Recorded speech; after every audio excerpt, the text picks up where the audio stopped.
கர்த்தரின் பரிசுத்த நாமத்துக்கு ஸ்தோத்திரம். நாங்கள் ஒரு புதிய மாதத்துக்குள் வந்திருக்கிறோம். கர்த்தர் இன்றைய நாளிலே எங்களோடு பேசும் அருமையான வார்த்தை சங்கீதம் 37:40 இப்படியாக சொல்கிறது பாருங்கள்.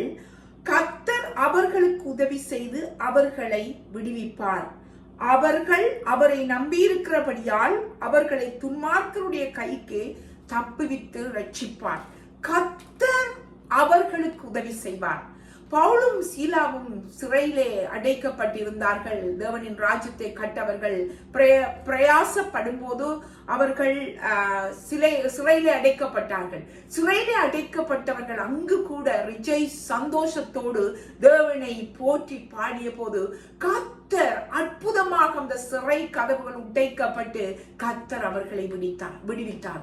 அதே போல்தான் சகோதரா சௌரி அவர்கள் அந்த இடத்திலே நம்பி இருந்தது கர்த்தர் ஒருவரைத்தான். அதே போல் தான் சகோதரா சௌரி இன்றைக்கு ஒரு புதிய மாசத்துக்குள் வந்திருக்கிறோம். அநேக தேவைகளோடு வந்திருக்கிறோம். இது என் வாழ்க்கையிலே நடக்குமா?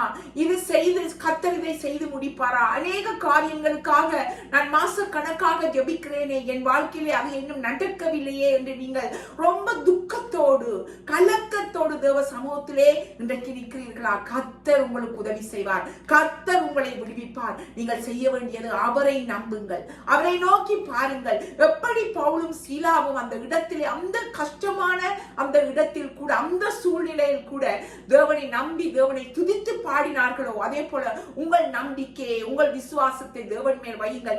நிச்சயமாக அவர் நீங்கள் என்ன காரியத்துக்குள் நீங்கள் கலங்கி கொண்டிருக்கிறீர்களோ இந்த மாசத்திலே அதிலிருந்து விடுவிக்க கர்த்தர் போதுமானவராய் இருக்கிறார். வேலை இல்லாத ஒரு பிரச்சனையாக இருக்கலாம், உடம்பிலே ஒரு வியாதியோடு நீங்கள் பாடுகளுக்குள்ளால் போய்கொண்டிருக்கலாம், பைனான்சியல் ஒரு பெரிய இறுக்கம், இது எப்படி வெளியில் வருவது என்று நீங்கள் தவித்துக் கொண்டிருக்கலாம். எதுவாக இருந்தாலும் இன்றைக்கு கர்த்தர் உங்களுக்கு கொடுக்கும் ஒரு அருமையான வார்த்தை, கர்த்தர் உங்களுக்கு உதவி செய்து அந்த பலத்த உங்கள் கலக்கத்திலிருந்து உங்களை விடுவிக்க அவர் போதுமானவராய் இருக்கிறார். அவரை நம்புங்கள். ஆமென். God bless you.